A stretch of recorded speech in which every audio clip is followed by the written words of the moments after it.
బెజవాడలోనే కాదు ఇప్పుడు గ్రామాలు కూడా గజగజలాడుతున్నాయి. పల్లెల్లోనూ గంజాయి గ్యాంగ్ల ఆగడాలు ఆందోళన కలిగిస్తున్నాయి. గన్నవరంలో మైనర్ బాలికను నిర్బంధించి అఘాయిత్యానికి పాల్పడ్డ ఘటన కలకలం రేపుతోంది.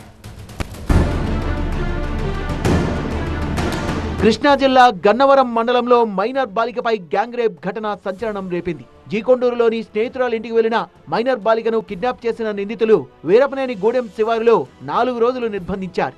అఘాయిత్యానికి పాల్పడి అర్ధరాత్రి వేళ ఆమెను రోడ్డుపై వదిలేసి వెళ్లారు. విజయవాడ వెళ్లేందుకు ఆటో ఎక్కిందామె. షాక్ లో ఉందని గుర్తించిన ఆటో డ్రైవర్ వివరాలు ఆరా తీసి సరాసరి మాచవరం పిఎస్ కు తీసుకెళ్లి పోలీసులకు అప్పగించారు. అప్పటికే ఆమె జాడ కోసం మిస్సింగ్ కేసు నమోదైంది. బాలికను రెస్క్యూ హోమ్ కు తరలించిన పోలీసులు ఆమె చెప్పిన వివరాలతో 8 మంది నిందితుల్ని గుర్తించారు. బాలికను పిఎస్ కు తీసుకొచ్చిన ఆటో డ్రైవర్ నాగబాబును అభినందించారు పోలీసులు. నిందితుల్ని కఠినంగా శిక్షించాలన్నారు ఆటో డ్రైవర్ నాగబాబు. పిల్ల సుమారుగా 14 ఏళ్ళు ఉంటాయి. చిన్నపిల్ల కంగారు పడుతుంది. తల్లిదండ్రుల పేర్లు చెప్పమంటేనేమో పేర్లు చెబుతుంది. ఏ ఊరు అంటేనే జీకొండూరు అంటుంది, మళ్ళీ ఎయిర్పోర్ట్ అంటుంది చెబుతుంది.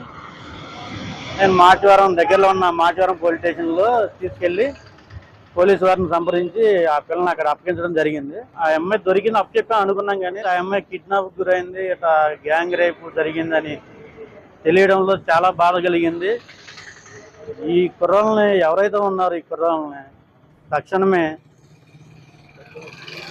వాళ్ళకి శిక్ష పడేలాగా ఈ ప్రభుత్వం చర్యలు తీసుకుని.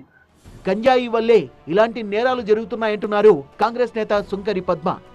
గంజాయి అనేది విచ్చలవిడిగా ఆంధ్ర రాష్ట్రంలో గ్రామీణ ప్రాంతాల్లో కూడా పాకిపోయింది. గంజాయి విక్రయాల్ని అరికట్టలేనటువంటి పరిస్థితి కనిపిస్తూ ఉంది. వీళ్ళు నియంత్రించలేనటువంటి చాతగాని పరిస్థితులు చాలా స్పష్టంగా కనిపిస్తూ ఉన్నాయి. సంచలనం రేపిన గ్యాంగ్ రేప్ కేసును సీరియస్ గా తీసుకున్న పోలీసులు బాలిక చెప్పిన వివరాల ప్రకారం 8 మంది నిందితుల్ని గుర్తించారు. వాళ్లలో మైనర్లు ఉన్నారు. జిల్లా ఎస్పీ గంగాధర్ స్వయంగా ఈ కేసును ట్రాక్ చేస్తున్నారు.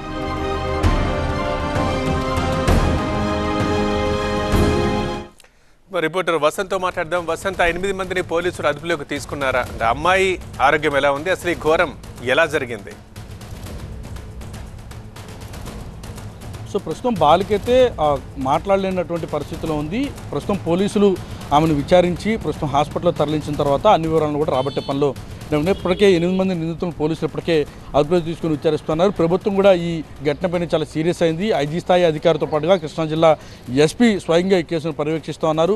ఎక్కడైతే ఈ ఘటన జరిగినటువంటి ప్రాంతం ఉందో ఆ ప్రాంతాన్ని స్వయంగా వెళ్ళి పరిశీలించి అన్ని వివరాలను తెలుసుకొని వారిని కఠినంగా శిక్షించేందుకు రంగం సిద్ధం చేస్తున్నారు. ప్రధానంగా ఈ ఘటనలో పాల్గొన్నటువంటి 8 మందిలో ఒకరు మైనర్ ఉన్నారు. అతను ఘటనకు పాల్పడిన తర్వాత కూడా వెళ్ళి 10th క్లాస్ పరీక్ష రాసి మళ్ళీ వచ్చి ఆ బాలిక పైన అత్యాచారానికి పాల్పడినట్టు కూడా ప్రస్తుతం పోలీసులు గుర్తించారు. జరిగినటువంటి ఘటన దాదాపుగా ఈ గ్రామాల్లో ఆందోళన కలిగిస్తూ ఉంది. ఆ గ్రామవాసులు అయితే ప్రస్తుతం ఆందోళన వ్యక్తం చేస్తున్నారు. ఎప్పుడు ప్రశాంతంగా ఉండేటువంటి తమ గ్రామాల్లో 3 రోజుల పాటు ఒక బాలికను నిర్బంధించి అత్యంత హేయంగా పాశవికంగా కిడ్నాప్ చేసి మరీ గ్యాంగ్ రేప్కు పాల్పడ్డారన్న ఈ ఘటనతోటి ప్రస్తుతం వారంతా కూడా ఆందోళన ఆవేదన కూడా వ్యక్తం చేస్తున్నారు. అయితే స్నేహితురాలి అప్పటికే బాలికకి సంబంధించినటువంటి స్నేహితురాలి కుటుంబ సభ్యులు ఎవరైతే ఉన్నారో వారంతా పోలీసులకు కంప్లైంట్ చేయడం, బాలిక మిస్సింగ్ కేసు నమోదవడం, బాలిక కోసం గాలింపు చర్యలు చేపడుతున్నటువంటి క్రమంలోనే ఈ గ్యాంగ్ రేప్కు పాల్పడిన ఉదంతం వెలుగులోకి వచ్చింది.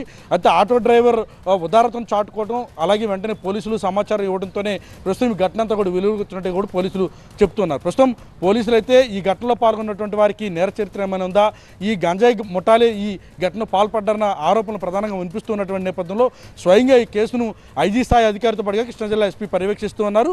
ఈ ఘటనలో ఎవరైతే పాల్గొన్నారో వారిని ఎట్టి పరిస్థితులు ఉపేక్షించమంటూ కూడా పోలీసులు స్పష్టం చేస్తున్నారు. రేపు మీడియా ముందు వీరందరినీ కూడా ప్రవేశపెట్టేటటువంటి అవకాశం అయితే ఉంది. ఓకే వసంత్.